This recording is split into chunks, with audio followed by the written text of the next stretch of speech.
एक बार की बात है, एक राजा रहता था।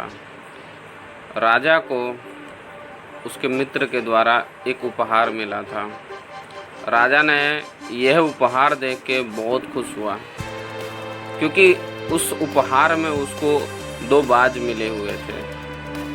बाज इतनी शानदार नस्ल के थे कि राजा उनको देख के बहुत खुश था। इसी वजह से उसने एक ऐसे अनुभवी व्यक्ति को नियुक्त किया जो उसकी देखभाल कर सके, उसको हर एक चीज़ सिखा सके, उड़ना, खाना पीना, हर एक चीज़ सिखा सके। बहुत समय बीत जाने के बाद राजा ने उन दोनों बाज को देखने की इच्छा जताई।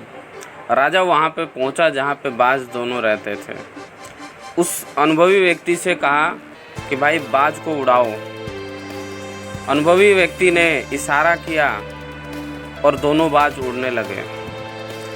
एक बाज आसमान की ऊंचाई तक उड़ने लगा, लेकिन दूसरा जो बाज था वह कुछ दूर उड़ने के बाद एक डाल पे जाके बैठ गया। राजा ने फिर इशारा किया दोबारा उड़ाने के लिए। राजा ने अनुभवी व्यक्ति ने दोबारा उड़ाने की कोशिश की, लेकिन वह बाज थोड़ी दूर उड़ता और फिर उसी डाल पे आके बैठ जाता था। राजा को बहुत परेशानी हुई, बहुत चिंता हुई कि यार ये क्या हो रहा है। एक बाज बहुत शानदार तरीके से उड़ रहा है, लेकिन दूसरा बाज थोड़ी दूर उड़ने के बाद इस डाल पे बैठ जा रहा है। राजा ने पूरे राज्य में ऐलान कर दिया कि जो भी इस बाज को उड़ा देगा उसको मुंह मांगा इनाम मिलेगा। जब इनाम की बात आई तो बहुत सारे विद्वान उस पक्षी को उड़ाने के लिए प्रयास करने लगे। सभी लोग उस पक्षी को उड़ाने के लिए कोशिश करने लगे। बहुत दिन बीत जाने के बाद फिर भी कोई भी ऐसा व्यक्ति नहीं मिला जो उस पक्षी को, उस बाज को वहाँ से उड़ा सके। लेकिन कुछ समय बीतने के बाद एक रात में इन सब के बीच एक ऐसा व्यक्ति था जो इन सारी चीज़ों को देख रहा था। उस व्यक्ति ने काफ़ी दिन से निरीक्षण किया और निरीक्षण करने के बाद एक रात में गया और जिस डाल पे बाज बैठता था उस डाल को काट दिया।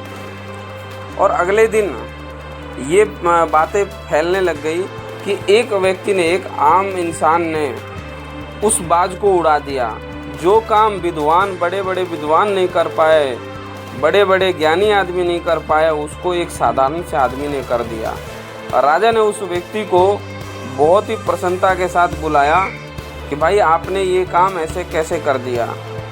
तो उस व्यक्ति ने बताया कि महाराज मैं तो एक साधारण सा बढ़ई हूँ। मैंने देखा कि वो है पक्षी बार बार आके उस डाल के ऊपर बैठ जाता है और मैंने फिर क्या किया, उस डाल को काट दिया।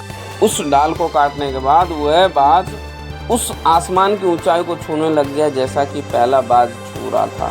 दोस्तों, इस कहानी से यह शिक्षा मिलती है कि क्या पता हमारी ज़िंदगी में हम भी किसी ऐसी डाल पे बैठे हों जिससे हमारी लाइफ में कुछ नहीं हो पा रहा है। हमारी लाइफ में ना प्रमोशन हो रहा है, ना तरक्की हो रही है, कुछ भी नहीं हो पा रहा। शायद हम भी किसी ऐसी ही डाली के ऊपर बैठे हैं जिससे हमारी लाइफ में उतना बेहतर नहीं हो पा रहा है। तो हमें भी दोस्तों अपनी उस डाल को काटना पड़ेगा, क्योंकि हमारे को अपनी ज़िंदगी में, अपनी लाइफ में कुछ बेहतर करना है, कुछ बड़ा करना है, तो हमारे को वो डाल काटना पड़ेगा।